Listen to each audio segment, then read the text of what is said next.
അത്യാവശ്യമായി കാണണമെന്ന് പറഞ്ഞ് വിളിച്ചിട്ട് ഡോക്ടർ എന്താന്ന് മിണ്ടാൻ നിൽക്കുന്നേ? എവിടെ നിന്ന് എങ്ങനെ തുടങ്ങണമെന്ന് ആലോചിക്കുകയായിരുന്നു ഞാൻ. എന്നോട് സംസാരിക്കാൻ അങ്ങനെയുള്ളത് നോക്കാനുണ്ടോ ഡോക്ടർ? ആദ്യം ഈ ഡോക്ടർ വിളിയൊന്ന് അവസാനിപ്പിക്കൂ. വിജയൻ എന്നെ മാലതിന്ന് വിളിച്ചൂടെ? എന്റെ ജീവിതത്തിൽ എനിക്ക് ദുഃഖങ്ങൾ മാത്രമേ ഉണ്ടായിട്ടുള്ളൂ. ഞാൻ അല്പമെങ്കിലും സന്തോഷിക്കുന്നത് വിജയന്റെ സാമീപ്യത്തിലാണ്. തുറന്നു പറയുന്നത് കൊണ്ട് എന്നെ തെറ്റിദ്ധരിക്കരുത്.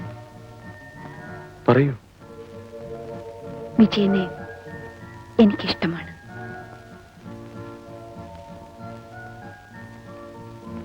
മാലതിയെ വിഷമിപ്പിക്കണമെന്ന് എനിക്ക് അശേഷം ആഗ്രഹമില്ല. പക്ഷേ വിവാഹത്തെക്കുറിച്ച് ഞാൻ ഇന്നുവരെ ചിന്തിച്ചിട്ടില്ല. എന്റെ പരിസ്ഥിതികൾ അങ്ങനെ ആയിപ്പോയി. എന്തും സഹിക്കാൻ ഞാൻ തയ്യാറാണെങ്കിൽ? ഇല്ല മാലതി, അത് മാലതിയെ കൂടുതൽ വേദനിപ്പിക്കുകയുള്ളൂ. വിജയൻ, വരൂ, നമുക്ക് പോകാം. അനങ്ങുന്നില്ലല്ലോ.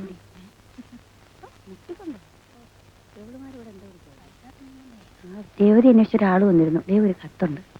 എനിക്ക് കത്തോ? രേവതി മോളെ, നിന്നെയും കാത്ത് ഞാൻ ഇവിടെ കുറെ നേരം ഇരുന്നു. അസൗകര്യമില്ലെങ്കിൽ നീ അമ്മാവന്റെ വീട് വരെ ഒന്ന് വരണം. എനിക്ക് നിന്നോട് ചില കാര്യങ്ങൾ പറയാനുണ്ട്. എനിക്ക് വിജയനെ കാണണം. അവനോട് മാപ്പ് ചോദിക്കണം. അമ്മാവൻ തോറ്റുപോയി മോളെ, തോറ്റുപോയി. മാധവി,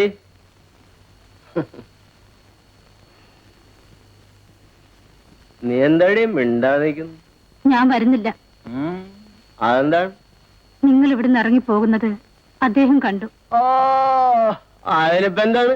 എടി, ഞാൻ കൊണ്ടുവരുന്ന പണം കൊണ്ടല്ലേ ഇവിടെ കഞ്ഞി വയ്ക്കുന്നു. അല്ലാതെ അയാള് ദേണിച്ചോണ്ട് വരുന്നുണ്ടാണ്. ഞാൻ വരുന്നില്ല. അവിടെ ഒരു ശീലാവതി പറഞ്ഞു കേൾക്കല്ലേ?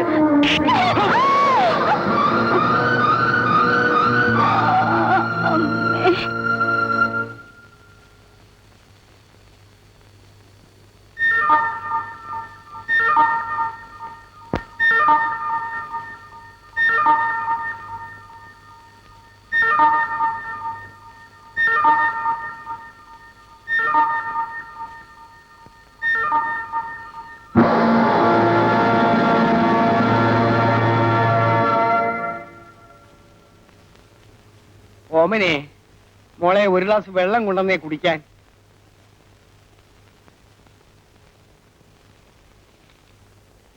ചേട്ടാ, എനിക്ക് മാപ്പ് തരും. ചേട്ടൻ ഒരിക്കലും പൊറുക്കാനാകാത്തൊരു തെറ്റ് ഞാൻ ചെയ്തു പോയി. ഞാൻ പോകുന്നു. എന്നെ മറന്നേക്കൂ. ഒരു വാക്കുകൂടി, ഓമനെ കൂടി നശിപ്പിക്കണമെന്ന് ഞാൻ ഒരിക്കലും ആഗ്രഹിച്ചിരുന്നില്ല. ഓമനെ, ഓമനെ, ഓമനെ, ഓമനെ, ഓമനെ, ഓമനെ.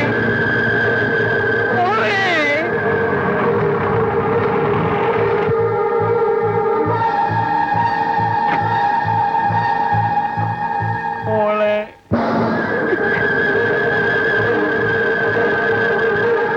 മോളെ, എന്റെ ഓമനാ മോളെ.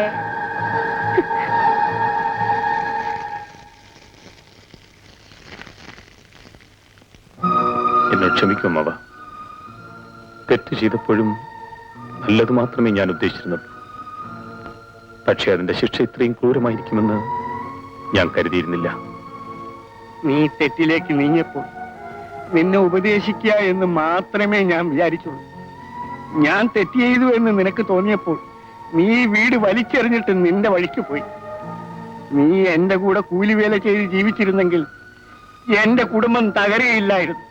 എന്റെ കുഞ്ഞിന് ഈ ഗതികേട് വരികയില്ലായിരുന്നു. എനിക്കിനി ഈ ഭൂമിയിൽ ആരുണ്ട്?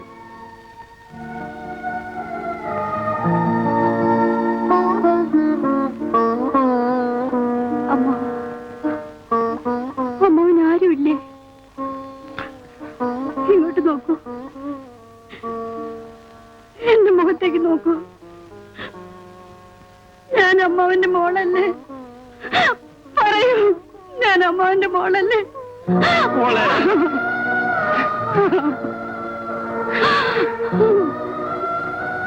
അമ്മാവനെ നീ ഒറ്റയ്ക്ക് ഇവിടെ താമസിക്കണ്ട. ഞങ്ങളോട് വരൂ. വരുമോ?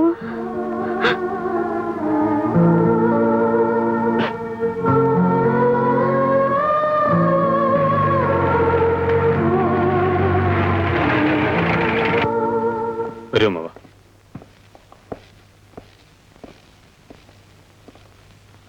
അമ്മാവ, ഇന്ന് മുതൽ ഇതായിരിക്കും അമ്മാവന്റെ വീട്. രേവതി, നീ ഇനി ഹോസ്റ്റലിൽ പോകണ്ട. അമ്മാവനുണ്ടല്ലോ ഇവിടെ.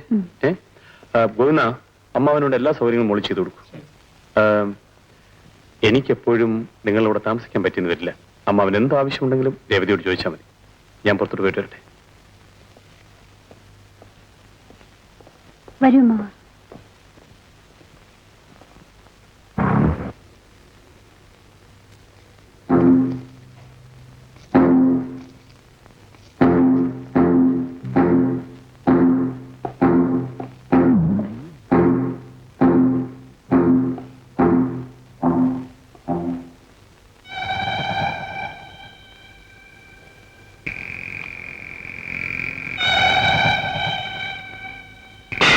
നാഗപ്പൻ,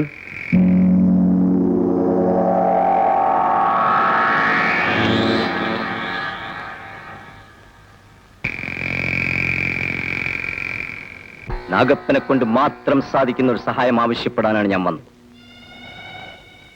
നാഗപ്പന് സഹായം ചെയ്ത് ശീലമില്ല. സഹായം എന്ന് പറഞ്ഞത് ഞങ്ങളെ ഉദ്ദേശിച്ചാണ്. നാഗപ്പന്റെ പ്രതിഫലം എത്ര തന്നെ ആയാലും അത് തരാൻ ഞങ്ങൾ തയ്യാറാണ്. Hello, Vijayan here. രേവതിയുടെ കൂട്ടുകാരിയാണ് സംസാരിക്കുന്നത്. ഞങ്ങൾ കോളേജിൽ നിന്ന് വരുന്ന വഴി 2-3 റൗഡികൾ ചേർന്ന് രേവതിയെ പിടിച്ചുകൊണ്ട് പോയി. അവരെങ്ങോട്ടാണ് പോയത്? ഫോറസ്റ്റ് ഡിപ്പോയ്ക്ക് അടുത്തുള്ള ഇടിഞ്ഞു വിളഞ്ഞ ബംഗ്ലാവിന്റെ നേരെയാണ് അവർ പോയത്. നിങ്ങൾ ആരാണ് സംസാരിക്കുന്നത്? Hello, hello.